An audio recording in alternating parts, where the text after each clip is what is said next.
سلمان صاحب، سب سے پہلے تو مجھے یہ بتائیے کہ مریم نواز صاحبہ خود کہہ رہی ہیں کہ ہمارے بہت اچھے اتحادی ہیں، لیکن افسوس کی بات ہے کہ وہ سیلاب پر سیاست کر رہے ہیں۔ کیا واقعی معاملات اس حد تک بڑھ چکے ہیں ان کے درمیان؟ دیکھیں، یہ بارشوں کے نتیجے میں جو سیلابی صورتحال تھی ایک بہت بڑا چیلنج تھا،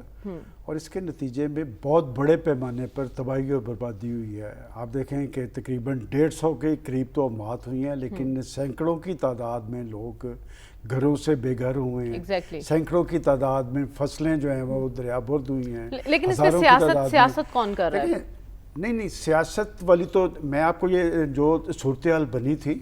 یہ بنیادی طور پہ صوبوں نے ٹیکل کرنی تھی، اور یہ معاملہ تو اب آگے ہوئے۔ آپ کو یاد ہوگا جو فکرہ آپ آج کہہ رہی ہیں، میں نے پہلے ہی کہا تھا کہ آپ سیاست نہ کریں، یہ تو آپ کو صوبائی حکومتوں کو موقع ملا ہے کہ آپ مقابلہ کریں خدمت میں۔ یاد کریں میں کیا کہتا تھا کہ آپ کے پاس ایک موقع مل رہا ہے کہ پاکستان کی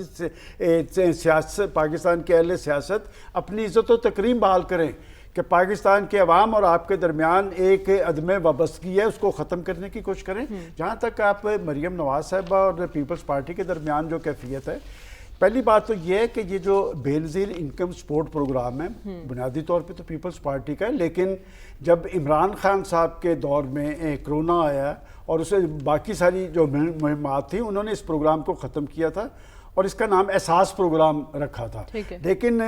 پی ڈی ایم کی گورنمنٹ اور مسلم لیگ نون کی گورنمنٹ نے دوبارہ اس کا نام بے نظیر انکم سپورٹ پروگرام رکھا۔ بات یہ جو بے نظیر انکم سپورٹ پروگرام ہے، یہ غربا کے لیے، مساکین کے لیے، بیوگان کے لیے یہ ماہانہ انہیں ایک ملتا ہے اعزازیہ جو ہے 5,000 7,000 3,000۔ اب بات یہ کہ وہ اگر یہ کہہ رہے ہیں کہ جی آپ بے نظیر انکم سپورٹ پروگرام کے ذریعے دیں، بھائی پنجاب کے اندر تو سب سے زیادہ نقصان ہوا ہے، اور وہ جو مریم نواز صاحبہ کہہ رہی ہیں یہ بات تو درست ہے کہ آپ کے خیال میں اگر 100 لوگ متاثر ہوئے ہیں، ان میں ہو سکتا ہے کہ 5 7 10 جو ہیں وہ پہلے سے بے نظیر سپورٹ پروگرام کے تحت ہوں۔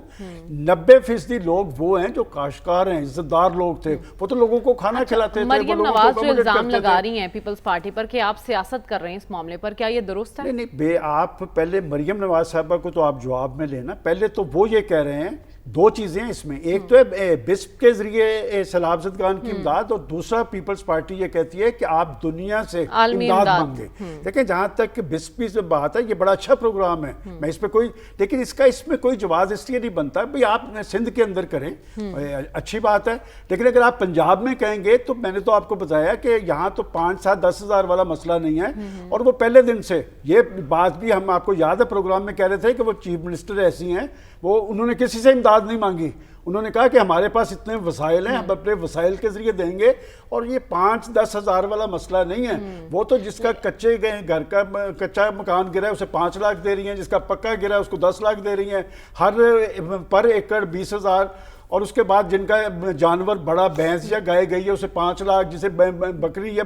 گیا اس کا وہ 50,000، وہ تو لاکھوں کی بات کر رہی ہے۔ اور میں سمجھتا ہوں کہ یہ ایک اچھی بات ہے کہ صوبائی حکومتوں کے پاس آپ کے این ایف سی میں صوبوں کو بڑے پیمانے پہ وسائل ملتے ہیں، ان وسائل کو آپ اشرافیہ پہ یا یاشیوں پہ خرچ کرنے کی بجائے اگر ایک موقع مل رہا ہے تو صوبائی حکومتیں خرچ کریں اپنے درست فرما رہے ہیں، لیکن میں یہ جاننا چاہتی ہوں کہ دونوں پارٹیوں کے بیچ چل کیا رہا ہے؟ کیا واقعی لڑائی ہو رہی ہے؟ میں نہیں سمجھتا، میں یہاں پر کئی دفعہ ہم اس طرح کے پروگرام کر چکے ہیں۔ اصل میں پیپلز پارٹی سندھ میں بس اقتدار ہے، وہ اپنی پالیسیز وہاں امپلیمنٹ کرے، پنجاب کے اندر پنجاب گورنمنٹ نے کرنا ہے۔ دوسری بات وہ جو بار بار بلاول صاحب کہہ رہے ہیں جی کہ آپ دنیا سے امداد کی اپیل کریں، ویسے میرا خیال ہے کہ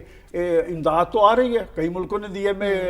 پیسے بھی دیے، لیکن وہ کہہ رہے ہیں کہ ہم تو وفاق کو مخاطب کر رہے ہیں، پنجاب کیوں جواب دے رہے ہیں؟ وفاق اگر وفاق یہ بات کہہ رہا ہے اس کا فائدہ تو سب کو ہی ہونا ہے، لیکن اگر وفاق یہ کہہ رہا ہے کہ اتنے بڑے پیمانے پر تباہی نہیں ہوئی کہ ہم دنیا کو یہ اپیل کریں جنہوں نے آپ کی امداد کرنی ہوتی ہے وہ امداد آئی ہے۔ اور میں آپ کو بتاؤں کہ اب یہ گلف کنٹریز سے اس معاہدے کے بعد آپ ذرا وہ دیکھیں کہ اشیائے ضروریات، کمبل، ٹینٹ، کیا کیا چیزیں نہیں آ رہی، اور اسی طرح یورپی یونین نے دی ہے، مختلف ممالک آپ کو دے رہے ہیں۔ کیا ہم ساری زندگی اسی کام پہ ہی رہیں گے کہ جی ہم امدادیں مانگتے رہیں؟ اگر ایک دفعہ کسی حکومت نے اسٹینڈ لے لیا ہے کہ ہم امداد مانگنے کی بجائے ہم اپنے وسائل اپنے لوگوں پہ خرچ کریں، میں آپ کو دوبارہ یہ بات کہتا ہوں کہ اس پہ سیاست کی کوئی گنجائش نہیں ہے، اور پاکستان کی پولیٹیکل پارٹیز کو اور خاص طور پہ صوبائی حکومتوں کو اپنے وسائل پر اعتماد کرتے ہوئے اپنے لوگوں کی خدمت کرنی چاہیے۔ ہر کام میں آپ یہ سوچیں گے جی پیسے دے دیں، پیسے دے دیں، پیسے مسئلہ نہیں ہے، اس وقت ان لوگوں کو بسانا مسئلہ ہے جو گھر سے بے گھر ہوئے ہیں۔ لیکن اس وقت ان دونوں جماعتوں کا مسئلہ کیا ہے، میں یہ جاننے کی کوشش کر رہی ہوں، کیونکہ ایک دوسرے کی کارکردگی پر بھی سوالات اٹھائے جا رہے ہیں۔ سلمان صاحب، عالمی طاقتیں اسپیشلی امریکہ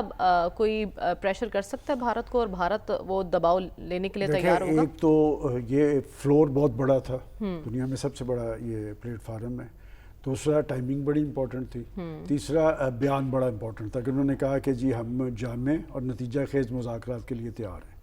اور اگر آپ مودی سرکار کو دیکھیں تو ان کا سارا جو بیانیہ ہے وہ مسلم دشمنی پر اور پاکستان دشمنی پر مبنی ہے، اور جب سے نریندرا مودی صاحب بس اقتدار آئے ہیں تب سے ڈیڈ لاک ہے، اس لیے کہ وہ پاکستان کے ساتھ مذاکرات کر کے اپنے ووٹ بینک پر اپنی کمزوری ظاہر کرنا نہیں چاہتے۔ اور اس خطے کے اندر دیکھیں بات یہ دونوں نیوکلیئر پاور ہیں، اور یا اس خطے کا نیوکلیئر فلیش پوائنٹ جو ہے کشمیر ہے، اور کشمیر پہ پاکستان کا ایک کیس ہے، اور مودی صاحب جس کشمیر کو اپنا ٹوٹنگ قرار دیتے ہیں، ذرا وہاں جا کے الیکشن کروا کے دیکھ لیا انہوں نے کس طرح کا الیکشن کروایا، وہاں کے لوگوں کے دل کس طرف ہیں۔ اس طرح یہ صورتحال بننی نہیں ہے۔ اور بات یہ کہ امریکہ جو ہے وہ تو اتحادی تھا، اور آپ کو یاد ہوگا کہ ماضی کے اندر بھی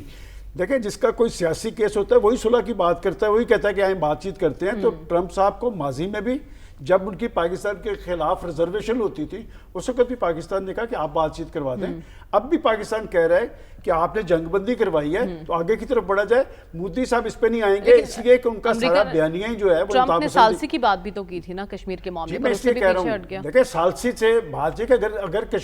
کشمیر پہ کوئی انڈیا کا کیس ہو اور تم نے تو اپنی لیڈرشپ سے بھی بے وفائی کی ہے، یہ کیس یو این میں لے کے کون گیا تھا؟ یہ جواہر لال نہرو لے کے گئے تھے، 18 ریزولوشنز پہ دستخط کیے تھے۔ آپ نے وعدہ کیا تھا ایک بین الاقوامی پلیٹ فارم پہ کہ ہم انہیں حق خودارادیت دیں گے، اور دنیا کے اندر جہاں تک آپ یو این کی بات ہے یا عالمی قوتوں کی بات ہے، وہ ان ریزولوشنز پر عمل درآمد کرتے ہیں جہاں پر ان کے اپنے انٹرسٹ ہوتے ہیں۔ سوڈان پہ کیا ہے، مشرقی تیمور پہ کیا ہے، ایریٹریا پہ کیا ہے، فلسطین پہ نہیں کیا، کشمیر پہ نہیں کیا۔ میں سمجھتا ہوں کہ اب ٹائمنگ بڑی امپورٹنٹ ہے، اور خاص طور پہ اور سب کو چھوڑ دیں،